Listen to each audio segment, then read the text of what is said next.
Hey, it's Rabbi Shlomo Zalman Bregman from the Jewish Executive Learning Network and BregmanSuccess.com. I want to share with you a video now about taking responsibility for yourself, for your life, not being a blamer and a whiner, and how I deal with adversity and challenges.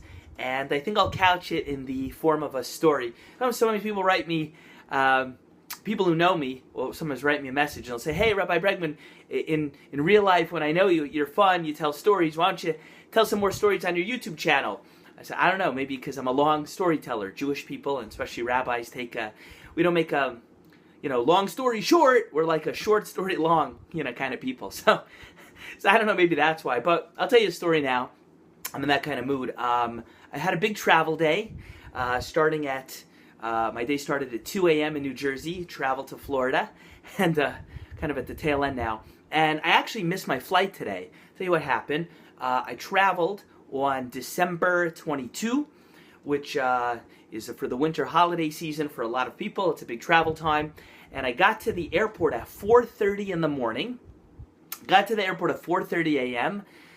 Because my flight from Newark, New Jersey to South Florida was 6 a.m. So at 4:30 in the morning, I was already in the security line, TSA security line. I was already there at 4:30 a.m. And I'm in line, standing there. I got my laptop bag. My suitcase has been checked to South Florida. And I'm ready to just stand there, ready to take off my shoes, take the laptop out of the case, make sure there's nothing in my pockets. I always get patted down for my tzitzis strings, like you go through security and you pick up your hands, because I'm from South Florida and I used to be the rabbi at the University of Miami. I always, when they put me in that thing, I throw up the U. It's all about the U. If you don't know what I'm referring to, I can't help you, but it's my personal joke with me, myself, as I'm standing there. I'm just tired. I'm just sharing with you. But anyway, so what happened? So I'm going through, and it was the biggest airport line that I ever saw in my life, okay? It was so bad, the security line, that it was almost like out the door of the airport, almost to the sidewalk. And bottom line, it was a crazy line.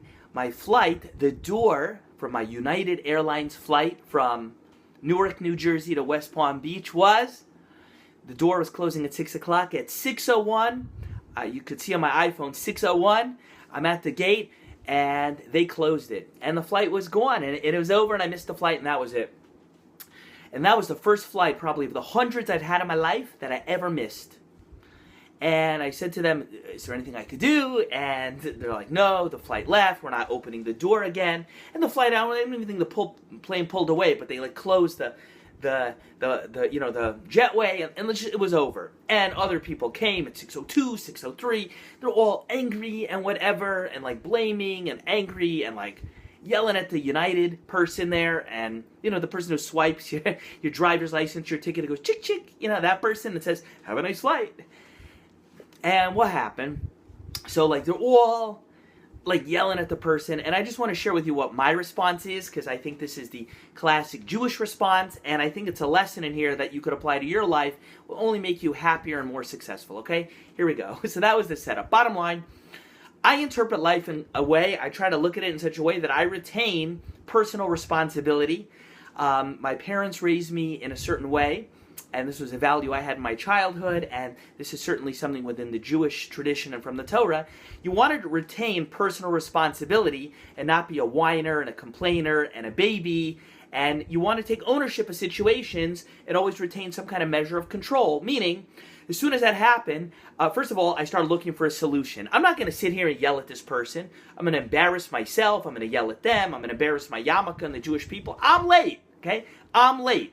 It's the winter holiday season. It's late December. Maybe I should have come I should have been at the airport with an hour 45 to the flight, 2 hours to the flight. That is what it said on the ticket. And I came and I was standing there at an hour and a half. It's my fault, okay? I need to do what I need to do. I'm always looking to put a policy or procedure in place so I'm not a victim. If something doesn't work, it's not going to happen the next time.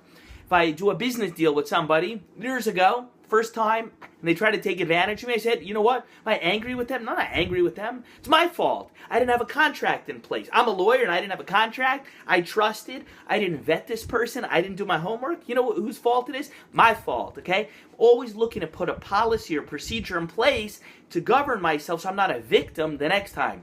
I'm not going to be angry at you. Shame on me, you know? Like, I want to get it right for the next time. So, that's number one. So I'm like, okay, Bregman, what can you do, Shlomo, for yourself the next time? You're not going to be stuck like this. You're not going to miss a flight the next time. Okay, new rule. You're not it's in the airport an hour and a half before. 2 hours. Not going to happen again, okay? So that's something that I think can help you with very much. I think, like, things don't work out. Don't be angry. Don't be a blamer. You know, I have another clip on this. Don't get bitter. Get better. What can you do to be better the next time so it won't happen? That's one. Next thing is, while everybody's sitting there like yelling and arguing with this person, the person's like, the TSA is like the government, and I make $10 an hour for United. Like, don't yell at me. I can't fight with the government. Like, what do you want me to do? They didn't let you through. I'm sorry. I don't do that. I'm already looking for solutions, okay? So while they're all like yelling at the United counter, you know, like yelling at the person, what do?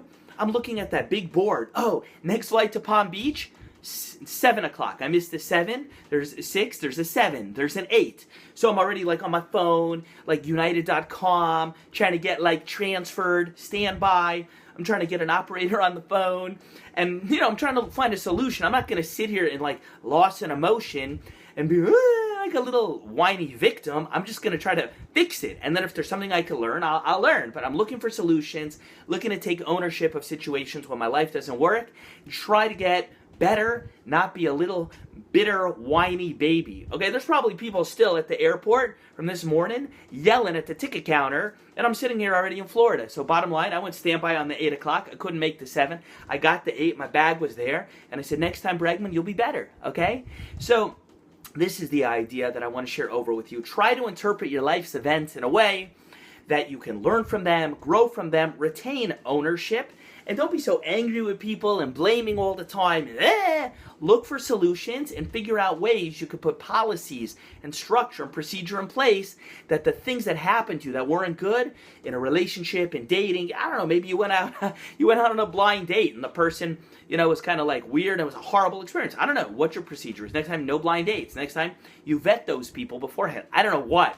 Whatever your situation is, figure out how to grow from it and don't abrogate personal responsibility. Live up to what you're supposed to be. Anyway, I hope this made sense. Those of you who've been asking for a story, I just told you one. But I'll just wrap up. It's Rabbi Bregman of the Jewish Executive Learning Network and BregmanSuccess.com. Please subscribe to this YouTube channel if you are not already so we can continue to grow together. And I'd love to see you maximize your potential. We'll see you again. Bye.